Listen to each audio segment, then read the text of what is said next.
I'm Bonnie Lonsbury, and you're watching CCTV, Conscious Creation Made Simple. I'm here to answer your questions about how to consciously create a life you love. Today's question is from Debbie, and she writes, "Hi Bonnie, you have an incredible website and you're sending an immensely empowering message. I've been following Eckhart Tolle, Esther Hicks, and Rhonda Byrne for a number of years and found your site on Facebook.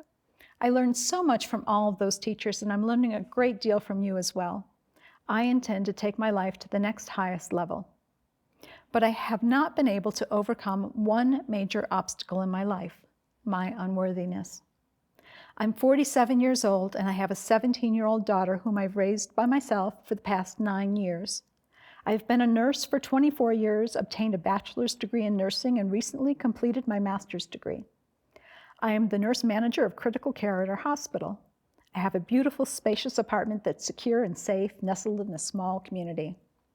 I have had no support from my 4 siblings or mother, just the opposite, criticism all the way. My mother says terrible things to me, like, "You had no business going to school. It's ridiculous, stupid, and a waste of time." My siblings make fun of me at family gatherings because I can't stay late or do everything they want me to do because of my job and the demands of my schooling. They treat me as if my whole life is ridiculous. If it weren't for my daughter, who wants to be around the family for holidays and special occasions, I would never go.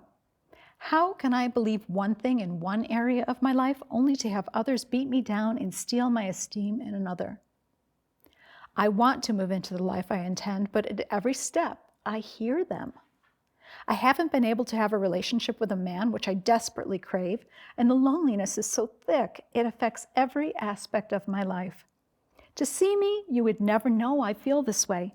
I exude confidence and independence, but I'm alone, and that says it all.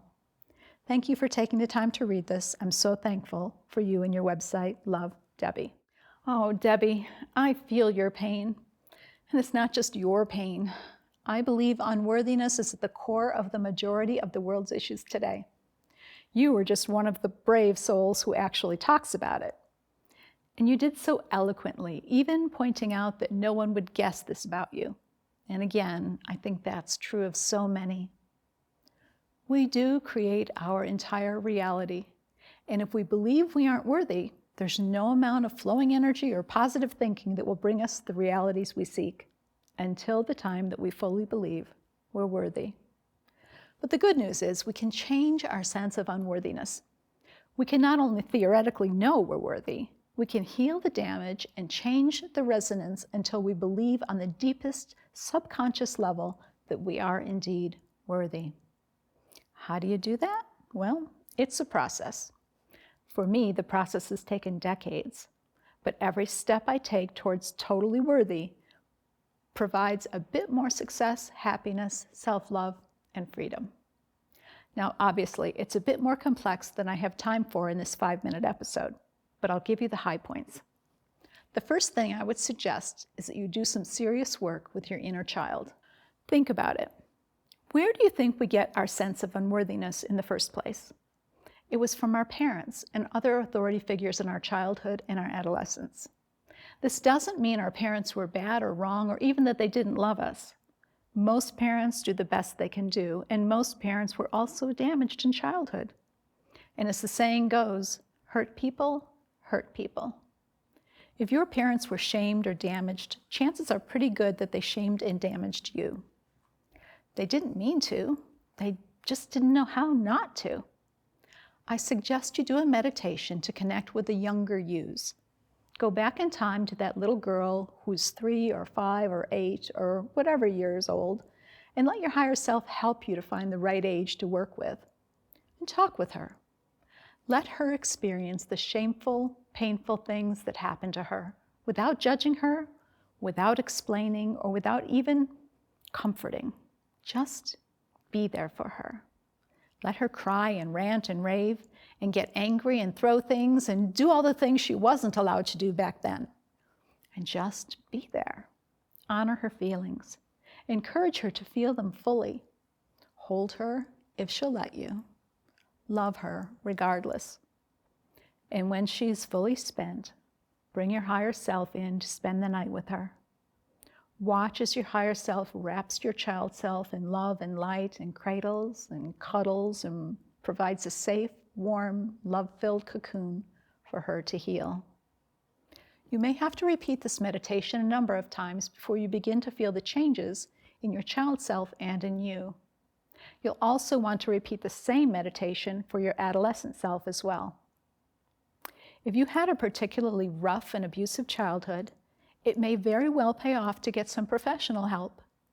And from the sounds of your mother now, Debbie, I would suggest that. And once you've completed at least some healing of your younger selves, you'll want to change your core belief that I'm not worthy. Changing beliefs is a process too, and changing a core belief is a longer process. I won't detail it here, but I'll add a link below where you can access this technique. Don't skip this.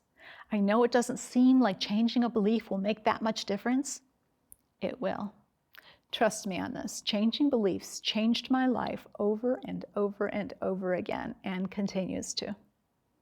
After changing the belief, you'll want to anchor your choice in the world and sustain your resonance of worthiness.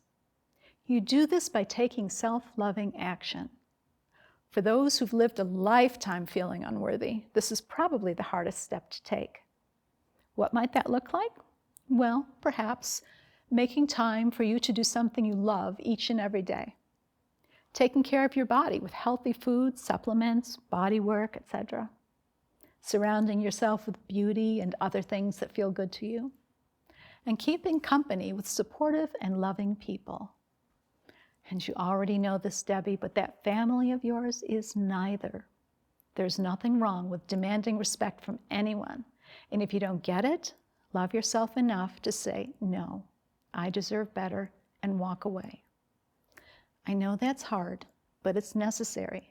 And who knows, once you settle for nothing less than respect from your family, they just may change entirely, or they may not. Either way, you're going to be much better off without them tearing you down. Here's a quote for you to remember. The more you love yourself, the less nonsense you'll tolerate. And my final suggestion, Debbie, is to ask for help. This is a big healing in front of you, and you don't have to do it alone. You have a team of unseen friends who want nothing more than to love and support you through this. Ask them to help.